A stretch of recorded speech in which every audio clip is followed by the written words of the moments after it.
July is coming to a close in Pokemon Go, which means August is coming. And with August, guys, we are going to have some brand new content going on. So we're going to go over all of the August overview content, the events, the raid bosses, the spotlight hours, and more in this video. Welcome to the Trader Club. Here we go.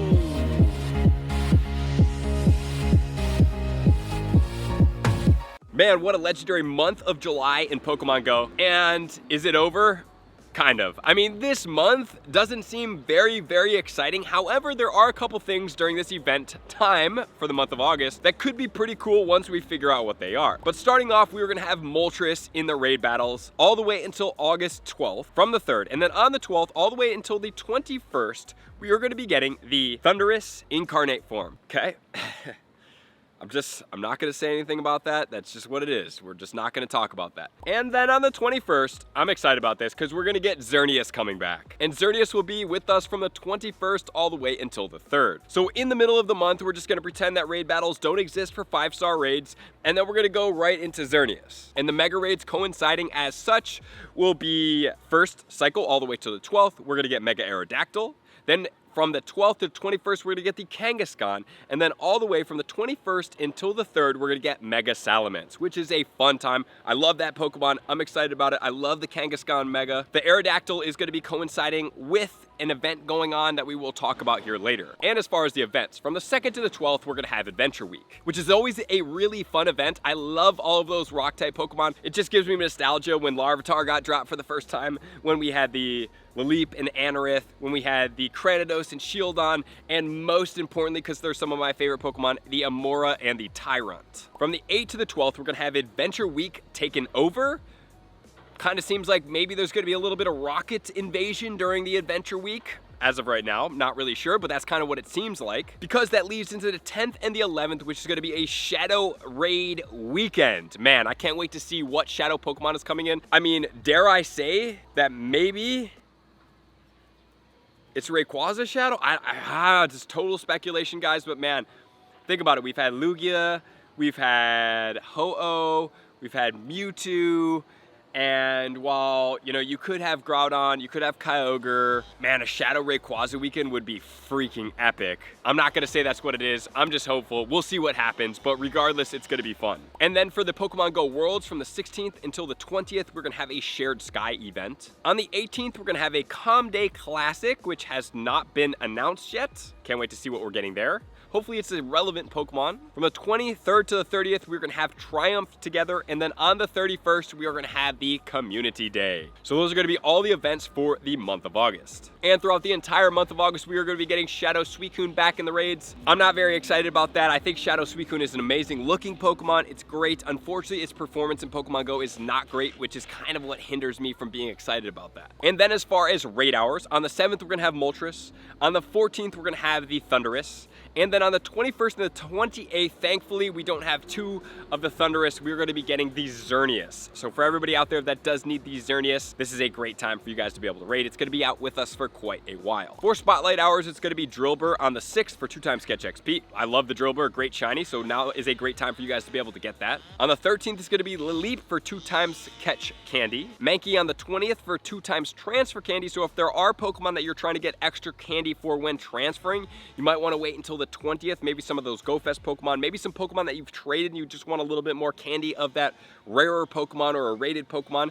This would be it. However, unfortunately, it does not increase the 2x the likelihood of XL transfer candy, which would be very valuable. And then on the 27th, we have 2x Evo XP. So if you guys are able to do that, that's a great time for you guys to be able to add a couple 100,000 XP just from evolving Pokemon. Great Pokemon you can do are the Pokemon that are free for evolves when traded, such as Machokes, all the way into Machamps, great Pokemon. Then you can also do the 12 candy per evolves, or even the 25 candy per evolves for not the most relevant Pokemon. The 12 candies are things such as Weedle, Pidgey, Caterpie, Pokemon like that. So just look at the evolves and do that. And as far as the month of August, as of right now, that is all that they're gonna tell us. So we have Adventure Week, one of my favorite events one of the coolest events, one of those events that always gets me the most excited in Pokemon Go, coming out from Friday, August 2nd to Monday, August 12th in Pokemon Go. Like I said, one of my more looked forward to events in the game. However, this event is not quite stacking up like I had hoped it to be that I've seen in the past. But let's go over all the details and I'll explain why. So we're getting 2 times XP for spinning Pokestops, 5 times XP for spinning new Pokestops. So if there is a city around you that you've never been before,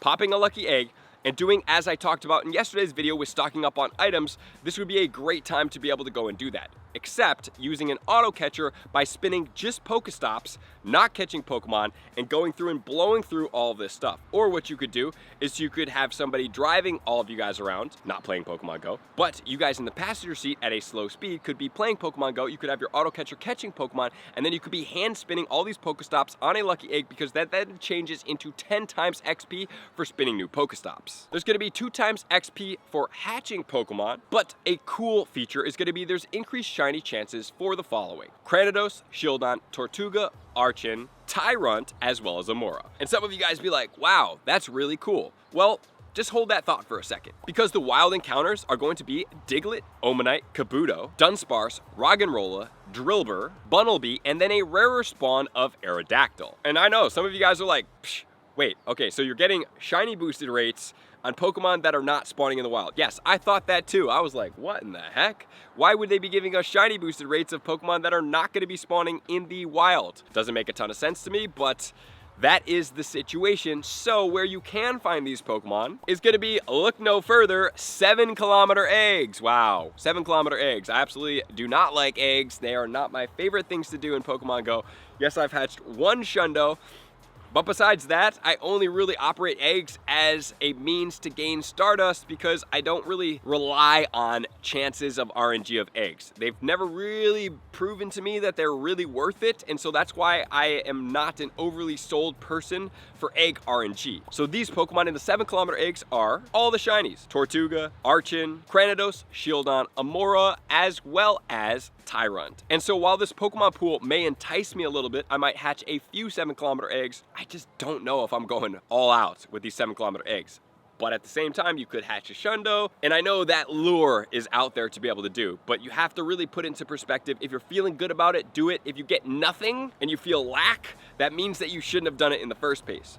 But if you do it all, you went all out, and you don't get anything, and you're perfectly fine with that, awesome. Then that's the place that you should sit in, because that will keep you in congruence with this game. But luckily, that's not the only place that you can find these shiny boosted Pokemon, because you can also find them in field research tasks along with Dunsparce, Lilip, Anorith, obviously as we talked about, Archon and Tortuga, Cranidos, Shieldon, Drillbur, Roggenrola, Bunnelby, Tyrunt, Amora, and then you can get some Mega Energy for Aerodactyl. So this is another great way during events that you don't even have to raid for some Megas, is all you have to do is go out there and get some Mega Energy, and then you will be able to evolve a Pokemon. Once you evolve 1 Mega of its type, you can walk any of those species of Pokemon and get you more Mega Energy. So this is a way to get around raiding for Mega Energy here if you don't choose to do that. And as always, there's going to be a paid research. It will be $2. It's going to include 2 incubators, 1 super incubator, and event encounters. Are these the best encounters?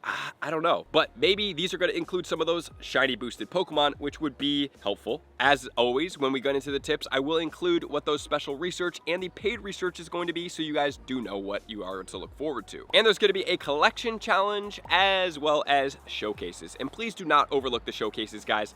They are very valuable in giving you premium items for free. The easiest place to be able to get very high priced premium items, for the most part, for free. I've gotten so many premium lore modules from winning showcases, and even sometimes getting second, that it is always worth it for me to go a little bit out of my way when I see these showcases to try to get into a little bit more of a remote stop, so that I can try to win this. So overall takeaways, number 1, if you guys need more XP, you're trying to gain some XP, whatever that situation is, spinning these Pokestops is going to be valuable for you, for 1. Number 2, these events do have shiny boost. However, they're going to be in 7-kilometer eggs and field research tasks, which does not get me super excited. And that's why I said up front, I'm a little bit bummed about that situation. I was really looking forward to some of these Pokemon. I obviously have been to a lot of Go Fests. I actually have a lot of shiny Amora and Tyrunt, but the lure of potentially getting a Hundo or even a Shundo coming from the wild, or I guess now field research or 7-kilometer eggs, is always a little bit fun for me to play with. And then also, let's not forget about about the fact that there's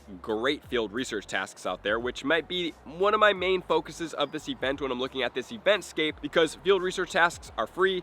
You could get shiny odds, you have the 10-10-10 floor, as do the eggs, and the 7-kilometer eggs don't really give you a ton of Stardust either. I would really like that if they were to try to get us to hatch eggs to be able to get Pokemon, that they would at least 2 to 3x the Stardust coming out of those eggs, so it feels like a little bit more of a balance where even if you don't get the specific Pokemon or the shiny, which is an RNG type situation, which means that you're not guaranteed to get anything. And even if it's a 1 in 20 chance, you could technically hatch 400 and never hit that 1 in 20 chance. The odds, not crazy high that would ever happen, but it definitely has happened. For instance, my raid day where I've done over 550 Necrozma raids without seeing 100% IV, which is well over double the RNG luck right there if you guys want to check that video out up there. So going into the field research task and in the eggs, I don't see them giving the Stardust boost. While there's 2 times XP for hatching, you don't get a ton of hatch XP for those eggs. So like for me, when I'm looking at that, it's like, that's not really worth it. And the field research task seemed like the biggest win of this event, besides the new stop spin XP, which if you are in a town, like I said, that would be great for you to go out there, put on a lucky egg, drive at a decent pace, or even rent a city bike or have an electric bike or bring your own bike and have a phone holder obviously on it, and go through with your auto catcher or even hand spinning a lot of Pokestops, because that will add to your XP quite significantly fast. It was one of the strategies I used back in the day before there was tons of friendship bonuses and stuff, where I went to downtown Chicago, I spun a ton of stops, and I was able to get a large amount of XP. And I know I haven't been the biggest fan of Adventure Week. However, in the month of August, we had our content update, and we're gonna be getting on the 8th all the way through the 12th, the Adventure Week taken over, which looks like we're gonna be getting a lot of Shadow integration into Adventure Week, including on the 10th and 11th, which is the Shadow Raid weekend. So we may see some type of adventure type Pokemon making its way into Shadow Raids for the weekend. And then also leading up to that, increased Team Go Rocket activity, which is what I'm thinking, because anytime we get something taken over, it's usually Team Rocket stuff. So maybe we'll see maybe some new, doubt it, but maybe a new shiny Shadow Pokemon. But more importantly, we might see some new Shadow debuts, or we're just gonna see increased Rocket activity,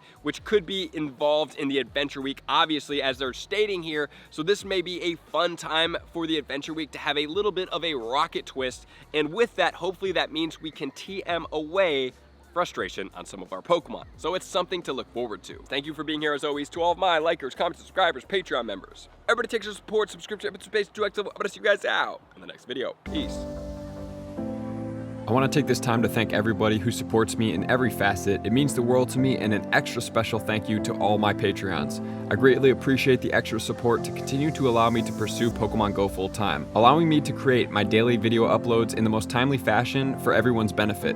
Plus, I get the amazing experience of sharing my creative processes behind the scenes and raiding all around the globe with select upper tiers. Thank you everybody for being a part of the Trainer Club. You all mean the absolute world to me, and I will see you guys out on the next video.